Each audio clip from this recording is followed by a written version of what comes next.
After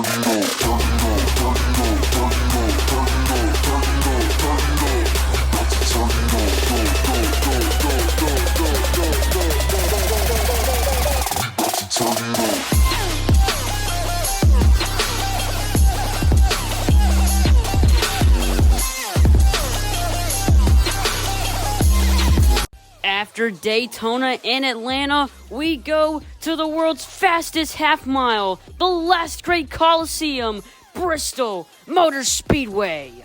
We have 30 cars in today's field, 29 are full-time, and 1 is part-time. I am so excited to get race 3 of season 1 underway here in the Hunt Brothers Pizza Cup Series. But without further talking, let's go down to our pit reporters here for the ones to watch. Daniel Suarez has been running very fast this weekend in his Trackhouse Racing Chevrolet Camaro. He claimed the pole yesterday with the fastest lap. Look to see Suarez running up front this race. AJ Allmendinger has been surprisingly fast this weekend in that number 16 Colleague Racing Chevy Camaro Z01, starting 16th today, and let's see if he can bring it home. Jimmy Johnson is the only part-time driver in the field driving for Legacy Motor Club in 84 Chevy Camaro. He had a great finish in the Daytona 500 a few weeks ago. Let's see what he can do at Bristol. Now, the pre-race storylines are over. Now it's finally time to get your command for Bristol Motor Speedway in the Food City 500. Race fans, are you ready to see racing in the Last Great Coliseum here in Bristol? Gentlemen, start your engines!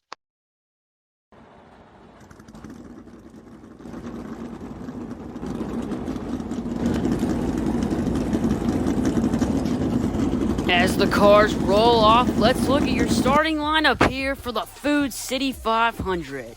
Row number 1, we have Daniel Suarez, the pole sitter, and Martin Truex Jr. Row number 2, we have Chase Briscoe and William Byron.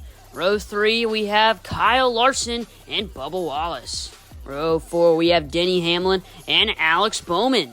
Row number 5, we have Christopher Bell and Noah Gragson. Row number 6, we have Ross Chastain and Chris Buescher. Row number 7, we have Chase Elliott and Tyler Reddick. Row number 8, we have Michael McDowell and AJ Allmendinger. Row 9, we have Joey Logano and the rookie Sammy Smith. Row 10, we have Eric Jones and Ryan Blaney. Row 11, we have Kyle Busch and Austin Cindric. Row 12, we have Brad Keselowski and Josh Berry. Row 13 is going to see Todd Gilliland and Ricky Stenhouse Jr. Row 14, we have Austin Dillon and Shane Van Gisbergen. And rounding out the field in row 15 is Matt DiBenedetto and Jimmy Johnson. Well, folks, that's your starting lineup for the Food City 500. Now it's time to go down to Bryce Lamb for your race info. And your race info for today is 12 laps, 63 degrees in the air, 74 degrees on the track. This is going to be a heck of a race because we're racing in the dark. Back to you, Cool Sal. You heard it there from Bryce Lamb. This is a night race, so the sun can set at any moment. Well, the lights are off on the pace car. We are about to go green, and the green flag is out here at Bristol Motor Speedway. Daniel Suarez gets that jump early from the pole position. Briscoe right behind, cleared for second as they head into turn 3. As now Suarez has a half a car length lead over Chase Briscoe, and Daniel Suarez leads lap 1. Daniel Suarez still out front, but here comes Chase Briscoe on the outside lane. He has a run. Here he comes on the outside as they head onto the backstretch. Chase Briscoe still there heading into turn 3. Here comes Briscoe with a run on the outside, and Briscoe clears him and leads lap 2. Here comes Byron taking him 3 wide, and oh, there's a wreck in turns 3 and 4. Cindric and Busch in the wall. And the first caution of the day comes out on lap 3. Let's take a look at how this crash happened. See, it was right after Byron took him 3 wide for that third position, and oh, it looks like a self-spin by Austin Cindric, and Kyle Busch just gets collected in it. Nowhere for Kyle Busch to go right there. And Ricky Stenhouse Jr. had enough time to react to the crash, so he slowed down. That was a smart decision by him to avoid the wreck. So you take a look at Austin Cindric and Kyle Busch. Both will unfortunately be out of this race as we're about to go to commercial break under caution on lap 3. Welcome back to Bristol Motor Speedway. Well, the lights are off on the pace car. We're about to go green once again. And the green flag is back out here again on lap 5. And here comes Kyle Larson. Daniel Suarez gets shot out of line. Kyle Larson out in the lead on the backstretch. A battle for second between Briscoe and Hamlin. Larson dives down to the bottom. Briscoe falls back, and Larson leads that lap. But here comes Denny Hamlin making a move on the inside, shoving him out. They make contact as they head onto the backstretch. Hamlin, Larson still there as they head into turn 3. Hamlin will clear Larson as he leads lap 7. Oh, there's a crash! Briscoe, Buescher, Chastain, and Bell all involved. And it looks like the crash all happened coming off 4. Let's see how it happened. See, Hamlin was in the lead at the time, and oh yeah, Christopher Bell did not have enough room coming off 4 and got squished by Chase Briscoe, and it led to him hitting the wall and collecting Chase Briscoe and Chris Buescher, and it also made them spin Chastain as well, and he hit the wall hard as well. And unfortunately, all these drivers' days are over. Christopher Bell, Chase Briscoe, Ross Chastain, and Chris Buescher will all be towed back to the garage. And we are about to go to commercial break after a 4-car incident on lap 7. Welcome back to Bristol Motor Speedway for the Food City 500. Well, the sun has set. Larson and Hamlin are on the first row. The pace car's lights are off. We are about to go green once again. 4 laps to go here at Bristol. And Kyle Larson misses his shift and goes around. Daniel Suarez, your pole sitter, gets caught up in the wreck. Oh my gosh, what just happened? I think Kyle Larson missed a shift and slowed, and his car snapped. And he hit the outside retaining wall hard. And it also caused Martin Truex Jr. to turn the opposite direction. And he collected Alex Bowman in the wreck.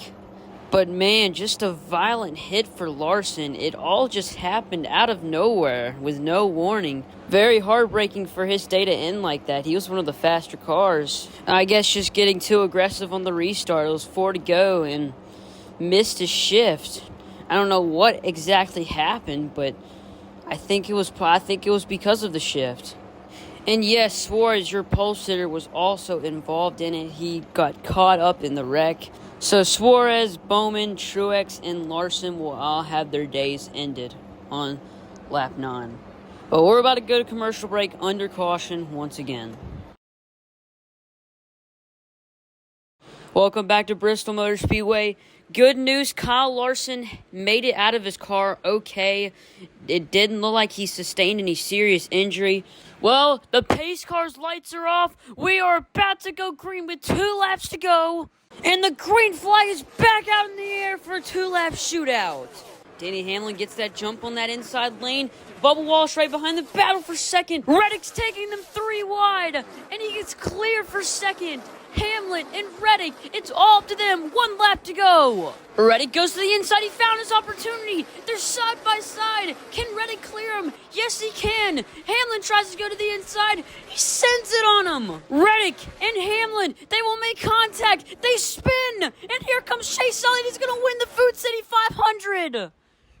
Oh my gosh, what just happened? Let's take a replay of these last few laps on how it all unfolded between Hamlin and Reddick. It all started with Reddick taking them 3 wide and clearing for second, and it was all up to them. White flag, Hamlin and Reddick were battling. They made contact. Hamlin actually sent it in turn 3. It looks like he was going to win. They made contact, and then they ended up spinning themselves somehow, and Chase Elliott gets the win from the 3rd position. What an unbelievable finish we just had at Bristol Motor Speedway for the Food City 500. That made my jaw drop. And Chase Elliott is going to put it to the wall here and burn it down. Now let's take a look at your unofficial results here for Bristol Motor Speedway for the Food City 500. And here are your unofficial results for the Food City 500. Chase Elliott getting the win. Bubba Wallace, Michael McDowell, Noah Gragson, Eric Jones, your top 5. Some drivers having good runs up here in the top 15. Ricky Stenhouse Jr., Matt DiBenedetto, Sammy Smith, and Todd Gilliland. And in this race, we had 10 drivers who DNF'd, and they are displayed as so. Jimmy Johnson, the only part-time driver in the field, had a solid finishing position of 18th. But thank you all race fans for attending the NASCAR Hunt Brothers Pizza Cup Series Bristol Motor Speedway race for the Food City 500. Next race, we go to Indianapolis Motor Speedway for the Brickyard 400, the second crown jewel race in this season out of the 4. It is a race drivers and teams really want to have on their resume. But once again, thank you all race fans for attending this race. I'm out, so goodbye everybody. We'll see you at Indy.